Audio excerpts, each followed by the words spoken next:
Hello student, मैं Meenu Samant, department of political science, Kolhan university. आज हम यूजी सेमेस्टर 3 के कोर पेपर 5 के अंतर्गत संविधानवाद पर चर्चा करेंगे, जिसके अंतर्गत हम उसके परिभाषाओं एवं लक्षणों के बारे में जानेंगे। संविधानवाद, कॉन्स्टिट्यूशनलिज्म। संविधानवाद के बारे में जानने से पहले हम राजनीतिक चिंतन के जो दो प्रारंभिक विचारक थे, प्लेटो और अरस्तु, उसके राज्य संबंधी अवधारणा को देखेंगे। प्लेटो जहाँ अपने राज्य में दार्शनिक राजा को असीमित शासन देता था, शक्ति देता था, उसमें कोई नियंत्रण नहीं होता था और क्या हो रहा है, राजा ही सर्वोच्च होता था। वहीं उसके विपरीत हम देख रहे हैं जो अरस्तु है, उसका आदर्श राज्य किस प्रकार है, विधि की सर्वोच्चता वाला राज्य। यहाँ पर एक व्यक्ति सर्वोच्च नहीं होकर के क्या हो रहा है, एक विधि, एक कानून को सर्वोच्च स्थिति प्राप्त होती है। तो इन दो आधारों को देख करके हम यह जान रहे हैं कि विधि की सर्वोच्चता यानी कानून की सर्वोच्चता वाला राज्य ही क्या है, संविधानवाद है। तो हमें सरल शब्दों में समझ में आ गया कि संविधानवाद क्या है। तो संविधानवाद विधि की सर्वोच्चता वाला राज्य है। संविधानवाद एक तानाशाही विरोधी और संवैधानिक शासन से संबंधित आधुनिक अवधारणा है। तो इसे एक अवधारणा के रूप में देखा जा रहा है जो क्या हो रहा है, निरंकुश विरोधी या तानाशाही विरोधी है और संवैधानिक शासन से संबंधित है। तो संवैधानिक शासन के अंतर्गत क्या आ रहा है, नियम कानून जो उल्लेख किया जाता है संविधान में, उसी के अनुरूप जो विचारधारा है उसी से संबंधित है आपका संविधानवाद। संविधानवाद उन मान्यताओं, आस्थाओं तथा मानवीय मूल्यों का नाम है जिसका संविधान में वर्णन एवं समर्थन होता है।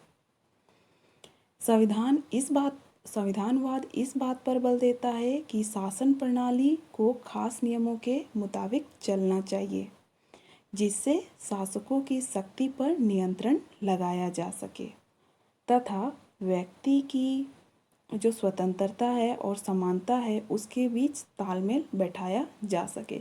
तो संविधानवाद किस पर बल दे रहा है, जो शासन प्रणाली है वह नियम कानून के मुताबिक होना चाहिए, जिससे कि शासकों की शक्ति का नियंत्रण हो और यहाँ व्यक्ति की स्वतंत्रता और समानता के बीच में क्या हो, तालमेल हो, संतुलन बैठाया जा सके।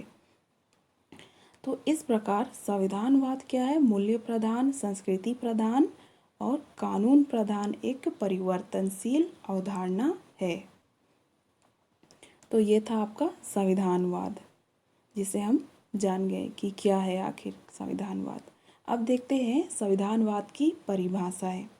जे.एस. राउसेक के अनुसार एक धारणा के रूप में संविधानवाद अनिवार्य रूप से सीमित सरकार और शासक तथा शासित के ऊपर नियंत्रण की एक व्यवस्था है।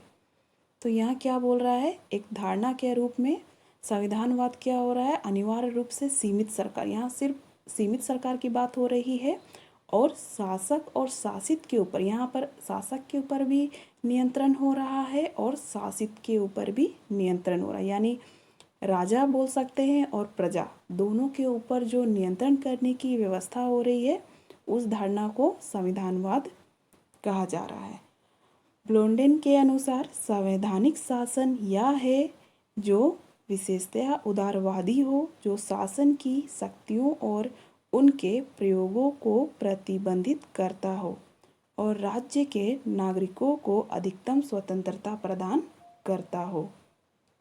तो यहाँ भी क्लियर हो जा रहा है आपका संवैधानिक शासन क्या है, उदारवादी बोला जा रहा है, लिबरल है, और जो शासन की जो शक्ति है और उसका प्रयोग को क्या कर रहा है, प्रतिबंध कर रहा है और राज्य के नागरिकों को अधिक स्वतंत्रता प्रदान कर रहा है। तो इस तरह इन परिभाषाओं के आधार पर यह स्पष्ट हो जा रहा है कि संविधान का अर्थ वैसी धारणा या वैसे शासन से है जिसमें क्या हो रहा है, सरकार या शासकों की शक्ति का प्रयोग नियंत्रित किया जा रहा है और नागरिकों को अधिक से अधिक स्वतंत्रता प्रदान किया जा रहा है।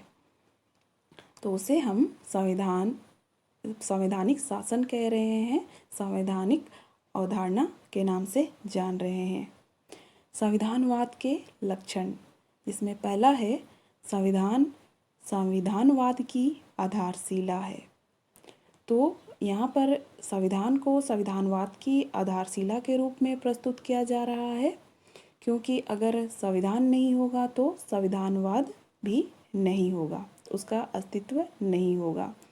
तो संविधानवाद शासन की शक्तियों को व्यवस्थित करता है और सीमित करने की व्यवस्था करता है। और क्या हो रहा है, यह व्यवस्था संविधान की ही देन है। तो ये कहाँ से आया, जो संविधानवाद शासन की शक्तियों को सीमित कर रहा है, तो ये कहाँ से हो रहा है, ये संविधान से ही हो रहा है।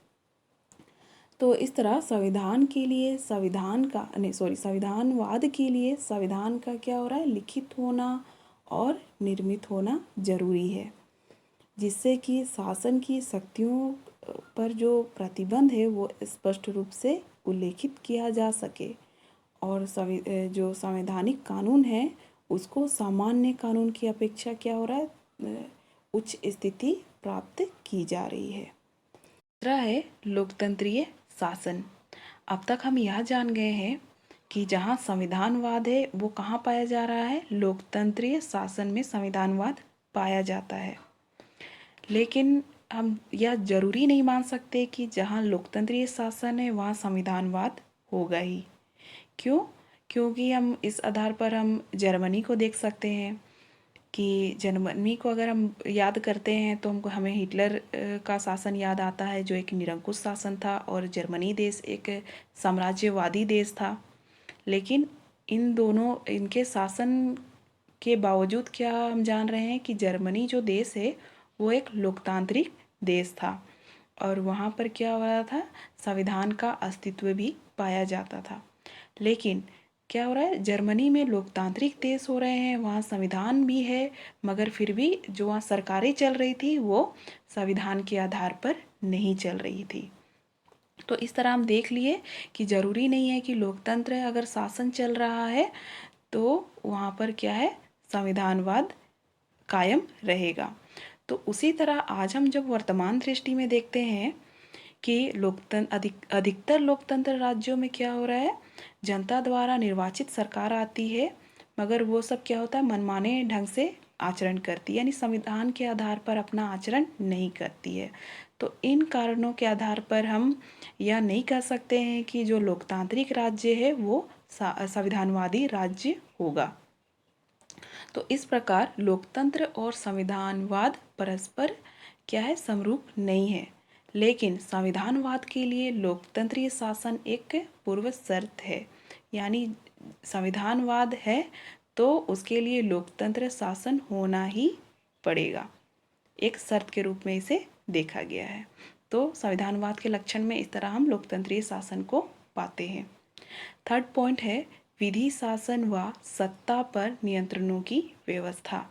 विधि सम्मत शासन यानी विधि के अनुसार, कानून के अनुसार शासन व सत्ता पर नियंत्रणों की व्यवस्था, यानी सत्ता पर नियंत्रण की बात हो रहे हैं कि सत्ता पर कुछ नियंत्रण होने चाहिए, जिससे क्या हो रहा है, जो सत्ता वर्ग है जो शासन करते हैं उसके द्वारा सत्ता का दुरुपयोग ना हो। तो इसलिए हम इसे एक संविधानवाद के प्रमुख आधार के रूप में जान सकते हैं। फोर्थ पॉइंट है न्यायपालिका की स्वतंत्रता। लोकतांत्रिक राज्यों में नागरिकों की रक्षा का भार किसके पास होता है, न्यायपालिका के पास ही होता है।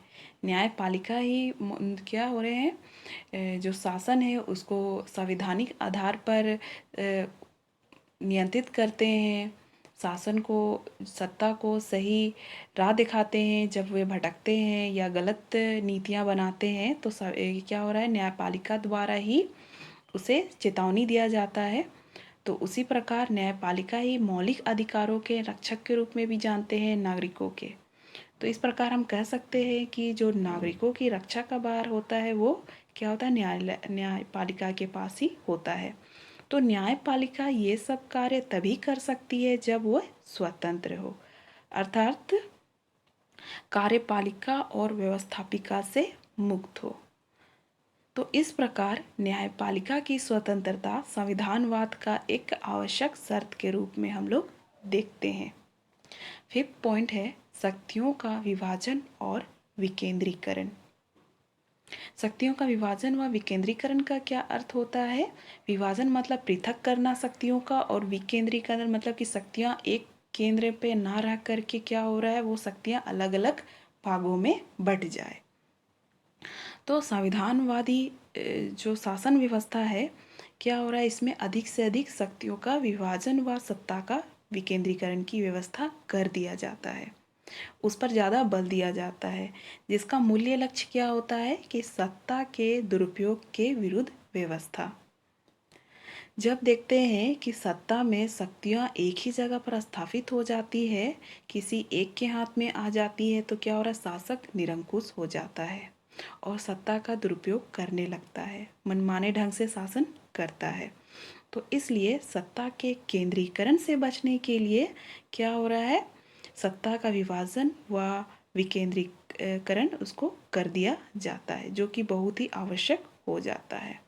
तो यह विकेंद्रीकरण या विभाजन क्या हो रहा है, शक्ति के दुरुपयोग के विरुद्ध क्या हो रहा है, कार्य करता है।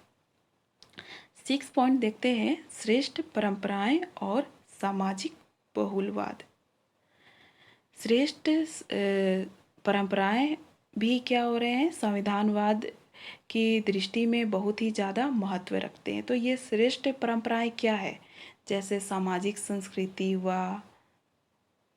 संस्कृति, संवैधानिक शासन आदि, ये सब क्या है, श्रेष्ठ परंपराएं आ रहे हैं। मतलब सामाजिक आधार पर भी, संस्कृति के आधार पर जो शासन हो रहा है, जो पहले से ही चलता आ रहा है, सही रूप से चलता आ रहा है, तो ये चीज़ होना बहुत ज़रूरी है। तो जब अगर ये परंपराएं समाज में होती है, तो क्या हो रहा है, जो शासक है, जो शासन करते हैं, वो इन परंपराओं का उपेक्षा नहीं करते हैं। क्यों नहीं करते हैं? क्योंकि अगर इन परंपराओं को उपेक्षा करते हैं, तो जनता क्या हो रहा है, निराश हो सकती है या सत्ता के विरुद्ध जा सकती है। तो हम जानते हैं कि लोकतांत्रिक देशों में सत्ता का अंतिम उपयोग कौन करता है, शक्ति किसके पास रहता है, जनता के पास रहता है। तो वो शासक को सत्ता से हटा सकती है। तो इस तरह देखते हैं कहीं ना कहीं श्रेष्ठ जो ये परंपराएं हैं, वो क्या कर रहे हैं, शासक को निरंकुश होने से रोकती है। तो हम देख सकते हैं संविधानवाद के ये लक्षण में। और क्या देखते हैं, सामाजिक बहुलवाद। तो सामाजिक बहुलवाद क्या है? सामाजिक बहुलवाद के अंतर्गत हम देखते हैं कि हम संयुक्त राज्य अमेरिका को रख सकते हैं, जहाँ पर विचारों की विविधता पाई जाती है। वहाँ क्या होता है, संवैधानिक व्यवस्थाओं के आधार पर लोग क्या हो रहे हैं, एकता, स्वतंत्रता और न्याय के लक्ष्यों को प्राप्त करते हैं। उनके विचारों में विविधता होती है, मगर क्या होता है, उनका लक्ष्य एक ही होता है, एकता, स्वतंत्रता और न्याय जैसे लक्ष्य। तो इस तरह सामाजिक बहुलवाद भी क्या हो रहे हैं, संविधानवाद के एक लक्षण के रूप में जाने जा रहे हैं। तो ये थे संविधानवाद के कुछ लक्षण। हम संविधानवाद के कुछ अन्य लक्षण भी देख सकते हैं, जैसे संघवाद हुआ, स्वस्थ लोकमत हुआ, प्रेस की स्वतंत्रता आदि भी क्या हो रहा है, संविधानवाद के लक्षण के रूप में जाने जाते हैं। तो ये थे आपके संविधानवाद। धन्यवाद।